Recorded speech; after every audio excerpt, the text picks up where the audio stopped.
Hi, so I'm Amelia and I'm a female F1 fan and I'm also an occupational therapy student. So today I'm going to talk about F1 and well-being. And usually those two things don't pop in your head at the same time, but I thought I'd show you today just how important the whole concept of well-being is to being an F1 driver. So F1 driver training usually only talks about the physical side of things, and only recently have they begun to talk about mental health. But most people would agree that to be an F1 driver, you have to be the pinnacle of health. So what is health? According to the World Health Organization, health is a state of complete physical, mental, and social well-being, and not merely the absence of disease or infirmity. So then what is well-being? So the Cambridge Dictionary defines well-being as the state of feeling healthy and happy. So what does well-being and the state of health have to do with, F1? So Angela Cullen, Lewis Hamilton's physiotherapist, like many of the performance coaches in F1, is a part of the Hintsa Performance Company. And this was a company created by Dr. Aki Hintsa, who was the chief medical officer for McLaren for quite a while, and worked with people like Kimi Räikkönen, Mika Häkkinen, and Sebastian Vettel. So has a real wealth of knowledge into what it's like working in the F1 industry. And sadly, he passed away quite a few years ago. But he created this whole idea of well-being in the F1 industry, and he actually created a model. So Hintsa, and I'm quoting this, work from a science-based method for optimizing health, well-being, and performance, which has been tested in the most challenging environments of business and sports, ranging from Formula One to Fortune 500. Our holistic model covers all key areas of health and well-being needed to enhance your performance. And their main key idea is that improved performance is a byproduct of improved health and well-being. So he created this model called the Circle of Better Life model, which I'm going to show on the screen. And it looks pretty cool. It's quite easy to understand. And I thought that it was quite interesting looking at it, not just from like a physical aspect, like a complete holistic view of health. So at the core is the core. So it's called core, which is your inner motivation to reach sustainable change, and it is central to the model. So the core provides you with a motivational backbone for making meaningful changes and is vital for reaching your goals. Then you've got physical activity. So finding your individual physical level of endurance, strength, and mobility, and developing these abilities in a balanced way allows you to perform optimally in life. So I'm literally just looking at the website from this. Then you've got nutrition. Following a healthy diet enables your body to function optimally in areas including disease prevention, energy production, immunity, and physical and mental performance. And then you have sleep and recovery. So prioritizing sufficient sleep, rest, and recovery enables your mind and body to recuperate, regenerate, perform optimally. Then they've got the biomechanical side of, things. So optimizing your physical movement and control improves your performance, reduces injuries, and enables lifelong physical activity. So you're looking at, strength, endurance, range of movement of like bones, muscles, ligaments, etc. Then mental energy. So improving your ability to manage your daily routines, your work, and your social relationships helps you maintain a positive energy balance in life. And then general health. So enhancing awareness and understanding of your own health and learning better everyday habits promotes a healthier life and greater well-being.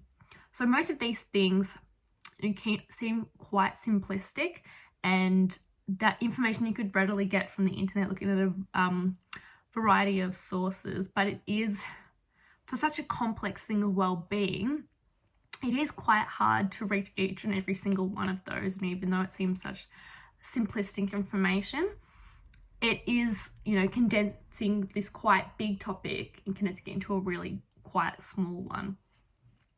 So their website actually has a quiz, and you answer the questions, and they send you a report which looks at all areas of the model, as well as rating on like life enjoyment and work performance.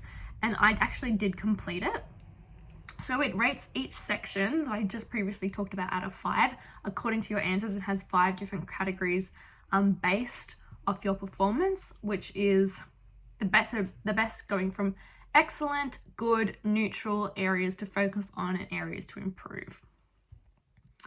So they also have an average based off 6,000 plus respondents, and they don't specify if those respondents were athletes or just normal people, but it's not a diagnostic model, so it's okay. But it's just good for the general public to know to consult their doctor if they're going to make drastic changes to their lifestyle based on the results.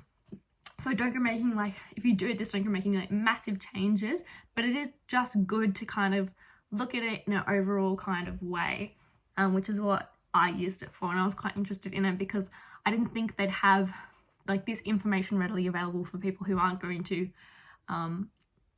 use their programs. And it's not just for athletes, it can be for normal people, because I don't think anyone has this level of balance in life. And it's what we call, T is occupational balance. So being able to manage your self-care, productivity and leisure.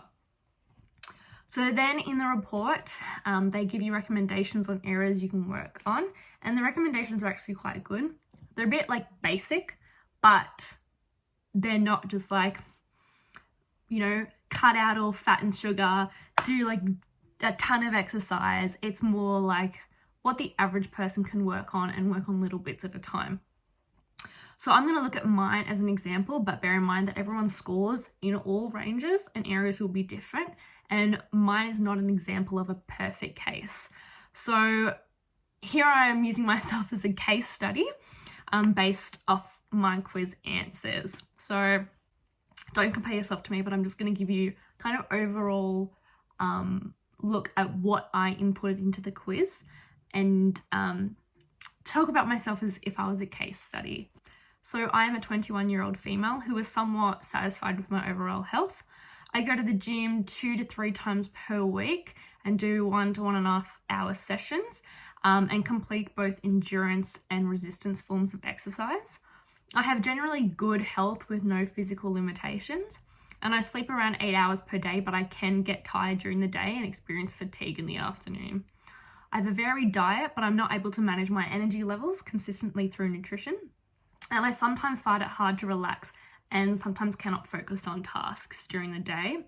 And I have strong guiding values and beliefs. So let's look at nutrition first. So the first thing they said to me was to look beyond calories, which was great. I loved that because, for a girl who's quite young and goes to the gym, a lot of people focus on calories, and losing weight is essentially what people kind of focus on, which is just a deficit in calories. But that's not well-being. So it was really good that they said that. And they also said to avoid dieting, which I completely agree with. But everyone has their own personal preference, but dieting is not for me. And I think it's good that they said probably not a good idea. But then they also I'm actually looking at my computer, which is why I'm they state to pay attention to food quality and eating behaviors to better manage your daily energy levels, which interestingly, my doctor also said to look at this to work on my anxiety levels throughout the day. Because in the morning, even if I've eaten a good breakfast, my blood sugar levels can go down quite quickly, and I have to kind of snack throughout the morning to keep my energy level up. And so thereby looking at my eating behaviors to manage, my anxiety levels, which could be energy. It just comes from, energy in the form of, how anxious I am. So the next one is physical activity. So they say to increase natural physical activity, such as walking, and aim for around 10,000 steps per day, which I know already. and I try to do, but it's hard when you work an office job. And they also encourage aerobic endurance training, anaerobic endurance training, and resistance training, which I think is just all the forms of training that you can do. Next one is mental energy. So they say to minimize energy drains and ensure sufficient energy gains. Self-reflect but don't ruminate, which I thought was very good, because you can say that you're self-reflecting a lot, but that can just be going over and over and thoughts in your head about what you haven't achieved, and rumination is a maladaptive coping mechanism, so not good. Choose a responsible growth mindset. So not being like, I want to achieve this massive goal in a short period of time. You've got to kind of work on it and know what you can achieve and can do in, a good time frame. Avoid multitasking and polarize your workday. Say yes to what is most important. Recharge your batteries daily, weekly, monthly, and annually, which is good. So getting some of that leisure in, and invest in key people. Then we have recovery, and the first thing they said was, I loved it. And they said to know that sleep and rest is productive. Because people don't think of them as productive occupations, but they are productive. And they are needed, because if you don't get them, you're not going to perform at all. So that was really good. They also said, the usual, get good sleep, have regular bedtimes, and also to schedule daytime breaks, because you are kind of breaking up that period of productivity. Then they've got biomechanics. So they say to take active breaks each hour. So the standing up, walking, however many steps each hour, preparing your body for exercise and tasks that you need to do, and train flexibility and mobility regularly. Because you don't want to kind of lose that, fundamental biomechanical stuff. So then they have core, and they basically ask 3 questions, which is, do you know who you are? Do you know what you want? And are you in control of your life? So they say to know what your key values are and know that your strengths and weaknesses. And then the last one is general health. And I think here is where most people, especially men, because it's kind of stigmatized, can fall down in sometimes in normal life. But they're just saying completely normal things that you would think that you would pay attention to, but doesn't always happen. So it's seek treatment for acute illnesses or injuries. Determine your risk factors from your family and environmental history. I can't talk today. And determine your own lifestyle risk factors, and invest in prevention, because prevention is the best cure. So overall, I think this model has been helpful, and it does amalgamate some good health tips. So do the quiz if you want to, if you just want to get some kind of baseline information about, if you're going well with your nutrition or your physical activity. But yeah, I found it quite interesting, but don't know if you can necessarily see that in performance in F1, because we don't get access to that kind of thing. We do kind of get access to the physical side of things, and sometimes a little bit the mental health, but not that much. But it's just how well-being is such an overall holistic part. And if Lewis Hamilton is anything to go by, world number 1, greatest of all time, then, I think this is a pretty good. And for someone who studies, occupation, which is everything that you do, it was really interesting to see how performance coaches, physios, exercise physiologists take this on board and what they do with their drivers. So personally, I was interested in this model as it has similarities to models that I've studied during my degree. So I'm just going to explain what OT is, because no one really understands what it is, and it's quite hard to explain. It took me the first year of my degree to understand what it was and how to explain it. But I'm just going to use the World Federation of OT's definition, because it's, I think, the easiest to understand. So occupational therapy is a client-centered health profession concerned with promoting health and well-being through occupation, which is everything you do. So not just your job. The primary goal of occupational therapy is to enable people to participate in the activities of everyday life. Occupational therapists achieve this outcome by working with people and communities to enhance their ability to engage in the occupations they want to, need to, or are expected to do, or by modifying the occupation or the environment to better support their occupational engagement. So it's a bit of like, jargon in there, but essentially it's looking at health and well-being through occupation and how to maximize someone's performance and engagement within that. So the model that was quite close to the Circle of Life model, was it called? Yeah, Circle of Better Life, sorry, was the Canadian model of occupational performance and engagement, which I'll probably just refer to as the CMOP-E because I don't say that all the time. I probably only said it once and then I just go CMOP-E, CMOP-E. So this is a model that I hopefully have chucked up onto the screen, but it has 4 key areas and you can see that through the different colors. So it has spiritual or spirituality at the core, just like the core was at the core of the other model. Then the green is person, the grey is occupation, and the vomit yellow green is environment. So the HINSA model is the Circle of Better Life model, is basically the green and white parts of the CMOP-E, so spirituality and personal, and doesn't take into account that the person is embedded into the environment and occupation is the bridge connecting the person and environment. But I wasn't expecting that because this is, a model created by academics. Its use is basically for, OTs, and it's theory.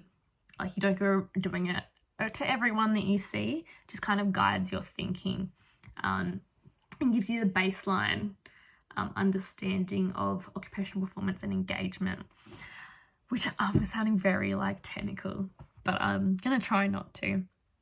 But yeah, so I was really interested in that. And basically, spirituality is core. In the green part, physical factors would be physical activity, nutrition, biomechanics, and general health. And affective would be mental energy.